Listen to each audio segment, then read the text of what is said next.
Right, okay, and I will mute everyone.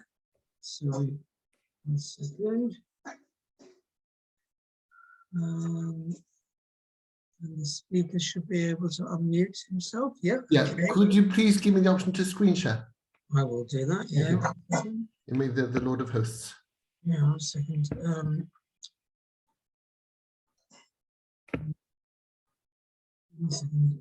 1 second.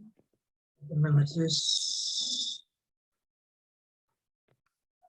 Yeah. There we go. Brilliant. Thank you.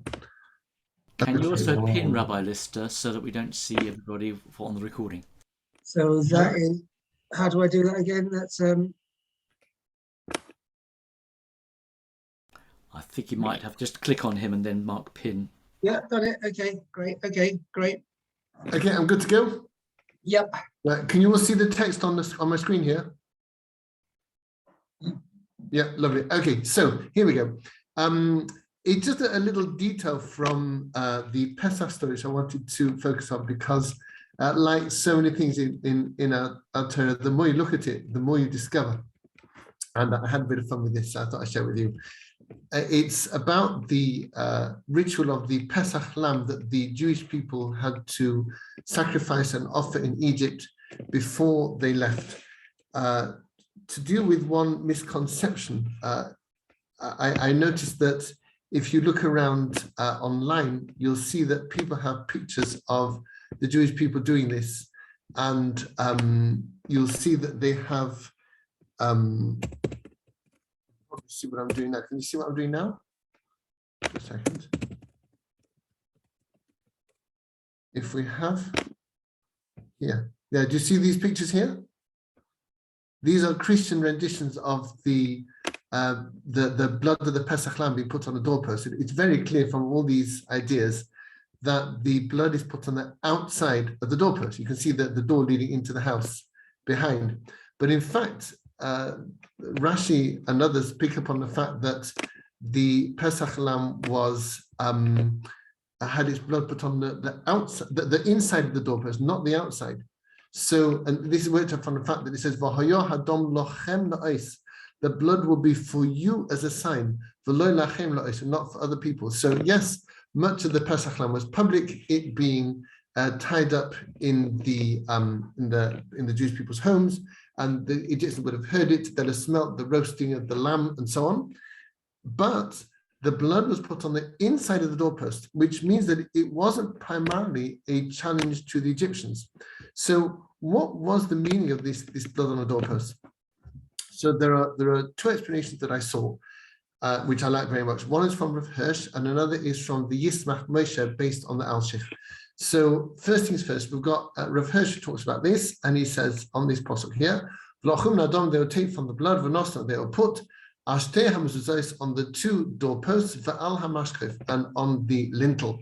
So Rav Hirsch says that there's a symbolism to this which is very profound. The Jewish people had to find their freedom at this moment. And the way they did this was not by taking our things of this world. On the contrary, the way we become free in Judaism is not by taking, but by giving. When we take, we are enthralled to the things that we take. They take us over. And in Judaism, it's quite the opposite, that we become free by giving of ourselves and of our possessions. So they had to take this blood of the lamb, which represented their own blood, their own lives, because they pledged to follow God loyally like a lamb, following the flock. And they had to put this on the two doorposts and on the lintel. The two doorposts, the word mezuzah is based on the word zuz, which means to move. And a doorpost is that which controls movement in and out of your home. People come in through the door. And the mezuzahs being vertical represent the stays for the walls of the home that keep people in or out.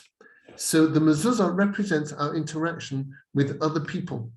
The mashka, the lintel on top, represents the roof, our physical protection, and also more deeply our spiritual protection and our connection with God.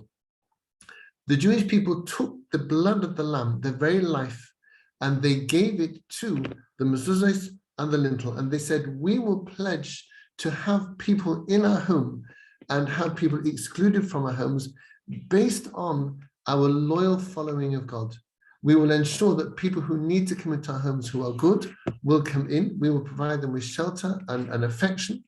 And people who ought not to be in our homes, bad people, will be excluded from our homes unless by bringing them in, we can make them better. Obviously, that's the idea, but it's not always possible. The blood on the lintel represents our interaction with our physical protection, the roof, and more deeply, our spiritual protection from God and the heavens. God is depicted as residing in the heavens, which are above us.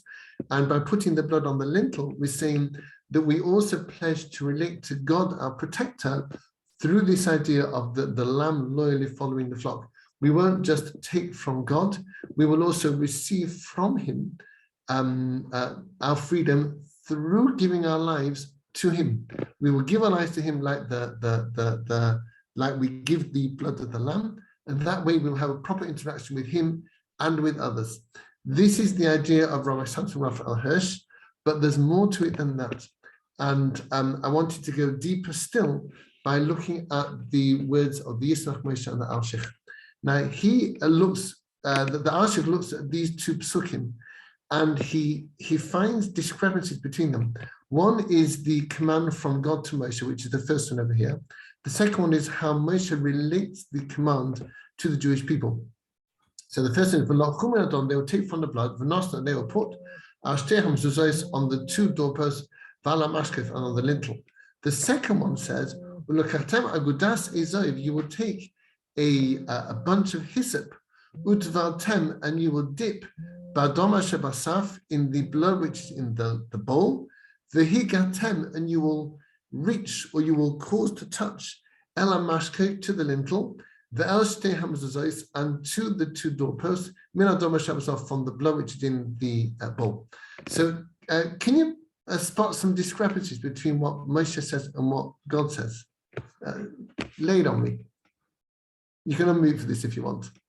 If Steve will allow us. Yeah, thank you. One is taking from the blood, and the other one's taking from the hyssop, the ezov. Right. So Moshe brings in this new thing. Agudas ezov, a bunch of hyssop, this lowly grass. By the way, the word aguda often means three, and we learn from this that there were three blades of grass that they were supposed to use, according to Moshe, to put this blood on the doorposts and the lintel. So he just made that up. Can you tell me another one? Well, the concern with dipping and reaching is the style and approach to it, rather than what to do, the outcome of the action, but it's rather how you go about doing things. You reach for something, and you're doing a dip, Right, fantastic. So whereas God says to Moshe, they will put it, Moshe says you will reach. It has this sense of striving, of attaining a goal. Give me another one. It's a very simple one. The first one says one mentions the mashkef, the lintel, and the door. The second one mentions both. Oh no, they both mention. They both do. Different order, though. Different order. That's right. They're a different order. That's right. Quick, yes. The first one has the two doorposts and the lintel, and Moshe swaps it. He says the lintel and the two doorposts. As my Rosh Hashiva would say, "Vos epis?" What's going on? So the Alshich talks about this in the most astonishing way. I've drawn a little picture here.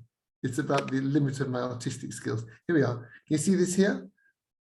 These three yuds here. Just a second, let's do that like this. Let's try it like this. There we are. Okay, so these three yuds here, I'm making a bit bigger because I can. Let's just take it. There we are. So these three yuds, says the Alshich, represent a name of God. It's an arrangement of letters that creates one of the designations of God himself. Now we know that the Yud has a numerical value of 10. So we see here not just three letters, but three tens, 10, 10, and 10. And the Alshich says that this symbolism of the lintel and the doorposts was very deep. It represented these three things, the one lintel and the two doorposts, represented this name of God and its three lots of 10. The two lower ones are the 10 utterances with which God made the world and the 10 commandments that God gave us at Mount Sinai. Now, the world was, we know that it says in Bereshis, Vayer vayveke yom hashishi. It was evening, it was morning, the sixth day. Normally it says a 1 day, a second day, a third day, a fourth day, a fifth day. When it comes to the sixth day, it says yom hashishi, the sixth day. And the rabbis say that this is a hint in this creation story to the 6th of Sivan, when God gave us the Torah. And he was saying to us that the world, the very creation is contingent on us Jews receiving the Torah. So when it says the sixth day, this is the end of creation, God is hinting at the fact that the world is not really properly created until the 6th of Sivan on Shavuos, when we Jews receive the Torah. That's when it's all going to finish off. So those 10 utterances of creation didn't find their full realization until the 10 commandments were given at Mount Sinai and we received them. That's why you got those two yods next to each other. They depend on each other, they're a pair. But they all come from somewhere else. And here I'm moving to my second sheet. And this here is where we get a bit deep. Here we are, let me just come down to here. Here we are. So if you can see this, I'll have to make it a bit smaller. This here is it's something which some people, when they hear the word, they just switch off, but it's not as hard as people make out. Yeah, this arrangement is the 10 spheres, the 10 relationships between God and us. If you can see that sort of picture there on the right. And they have their different names and their different qualities, which I'm not going to go into. But suffice it to say that there are 10 relationships, 10 ways that God relates to us. Just to give you one, for example, chesed is kindness, gvura is strength or restraint, and tiferet is glory. That's a connection of the two. And we can understand this very simply, that our right hand represents kindness, our left hand represents restraint. Now, most people are right-handed. Most people prefer using the right over the left, but you need both. If you try to give somebody a round of applause with one hand or tie your shoelaces with one hand, you'll struggle. We need both, but the right is more important to us, to most people, than the left. And therefore, so Barry, you're left-handed. Sorry about that. Okay, mutatis mutandis, all right? Yeah, my sister and many of my children are left-handed too, so I got nothing against lefties. The right and our left hands express to us the interaction between kindness and restraint that God has with us. He prefers to use kindness, but sometimes he needs to use restraint. And harmonizing the two together brings us to Tiferet, a good combination of right and left, a mixture of kindness and discipline, which everybody needs. If we're just kind, that's no good. If we're just disciplined, nobody gets anything at all. But when we have a good harmony between the two, that's very fine. And that's just an instance of how I can understand these spheres. So these are 10 relationships between God and us. And God used all 10 to have the notion of creating a universe. And it is through these 10 spheres that everything is created and that everything continues to exist. God relates to us and expresses his tenfold relationship with us through the universe that he created. And it stands to reason that since there are 10 relationships between God and us, it stands to reason that these find expression in those 10 utterances of Genesis and the 10 commandments that God gave to us. This is why there are so many 10s in Judaism. You also have 10 plagues, just to give another example. So here we have if you look back to this name of God, the Yod on top of the two Yods, here we have a depiction of the whole of the start of human history. You have the 10 spheres on top, the 10 relationships between God and us, which found expression firstly in the 10 utterances of creation, and then ultimately in the 10 commandments that God gave to us. And ever since that time, we have carried these things forwards and we continue to do so. So here's where we come back to our doorposts and our lintels. And I really, really like this, and I hope you will too. God says to Moshe, I want you to take the blood and put it on the two mezuzahs and the lintel. Here's what he says.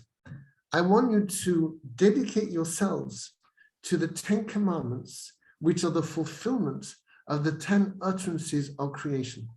When you Jews, God says to Moshe, when you Jews pledge to keep the 10 commandments, then you will assure the 10 utterances of creation, and this you will be their realization, because the whole point of creation is that Jews and ultimately everybody in the world should observe God's will and build a love relationship with him.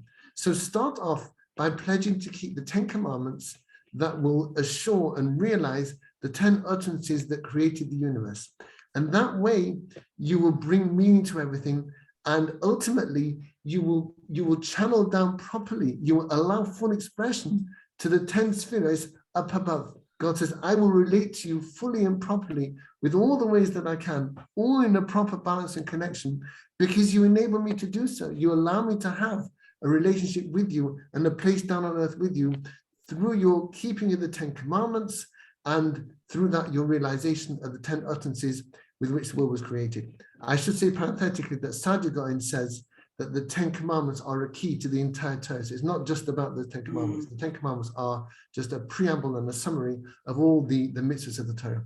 So that's what God said to Moshe. Put the blood on the 2 doorposts, which is the 2 lower things representing the 10 commandments, which realize the 10 utterances with which the world was created. And then God says, I will relate to you, I will bring to you my holiness, my divine presence, because I will relate to you fully. I will unlock and unleash the 10 spheres up above, and all will be well. You do your job, says God. Realize the 10 commandments, realize the 10 utterances with which the world was created, and then I will bring down upon you my tenfold relationship with you. I will smile on you. It's like turning on a light, and all will be well. Moshe says, no. Moshe says, I don't want to wait.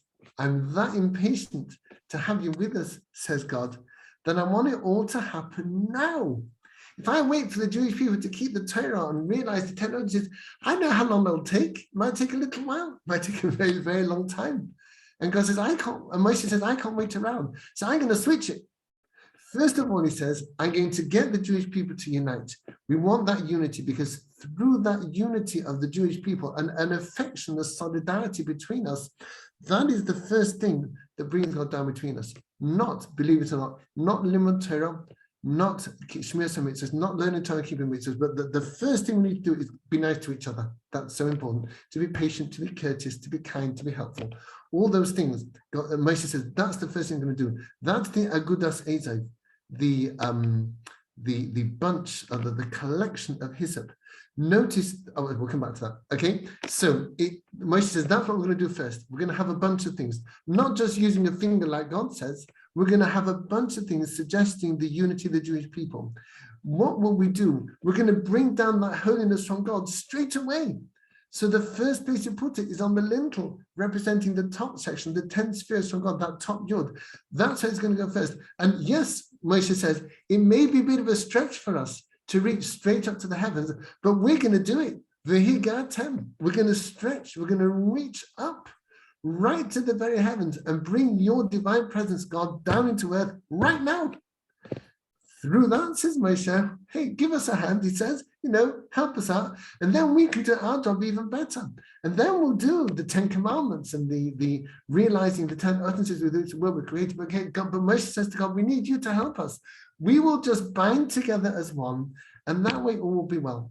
And that's how we're going to achieve this unity of the 3 yuds, of the 10 spheres, the 10 utterances with which the world was created, and the 10 utterances of the 10 commandments.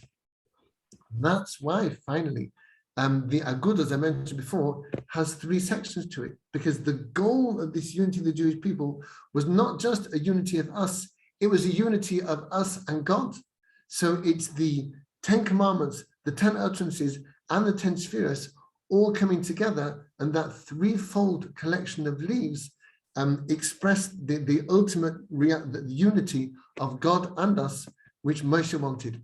And the Yismach Moshe, who quotes this and explains it as I have, he says, Ashrei Talmid she Rabbi Modelei happy is the pupil whose teacher agrees to him.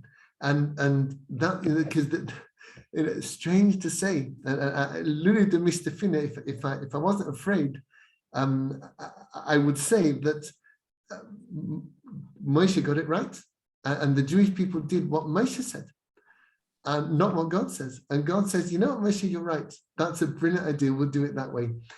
Maybe God was saying to us that he wants to leave us the opportunity to be mechadesh, to bring new ideas into what he's told us, to make things even better.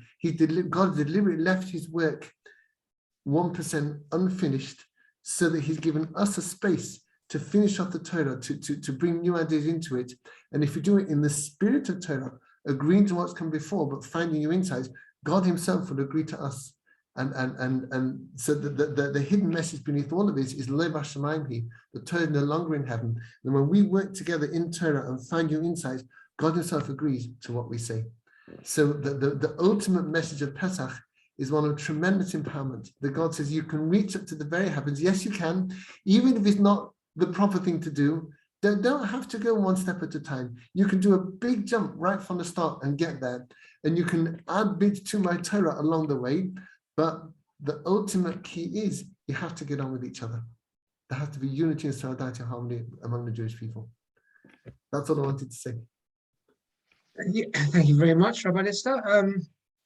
Does anyone want to ask any questions or any comments? Please unmute yourself. And Yes. Can I ask Rabbi Lister? Rabbi Lister, the order, you often have the order is changed with Moshe with Chatzot HaLaila. You had it with Betzalel in the prescription to make the Mishkan.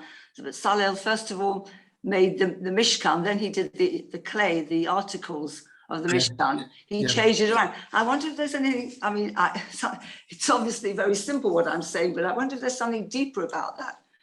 Every bit has depth to it, yes. And again, it boils down to this message of God consigning Torah to us. There's a curious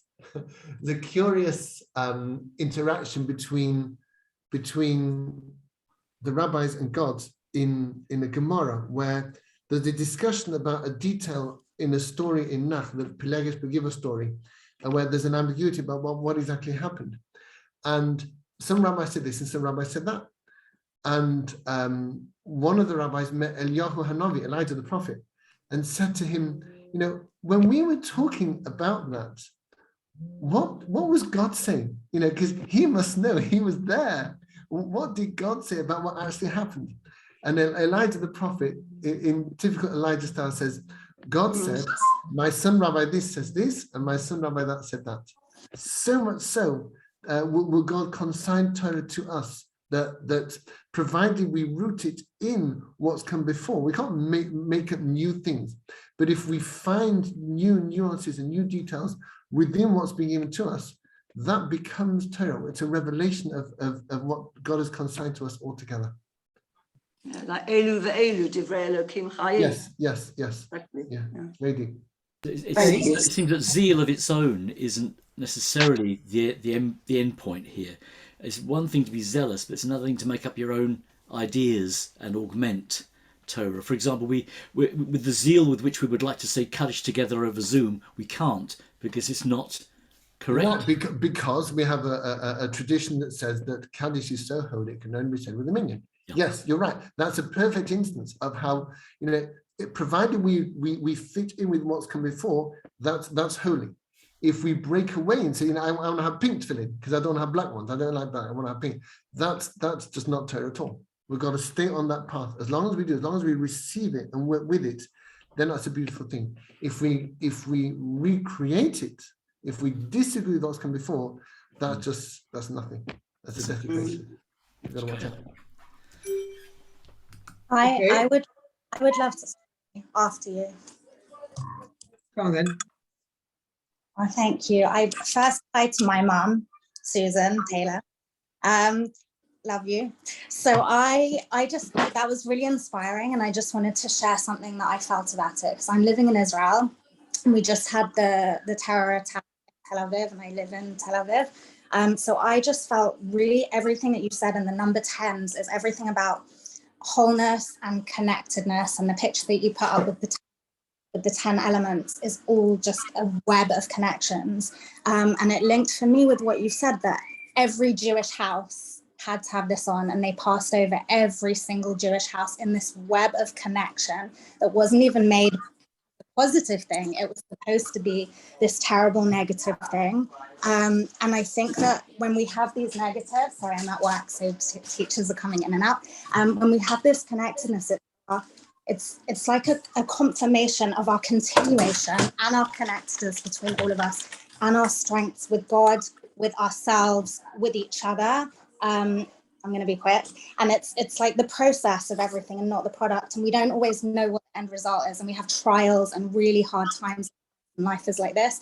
But we don't know, like nothing is permanent. Everything is infinite. And we have to continue on this process of different elements and the connectedness between each other. And when we do good with the two elements,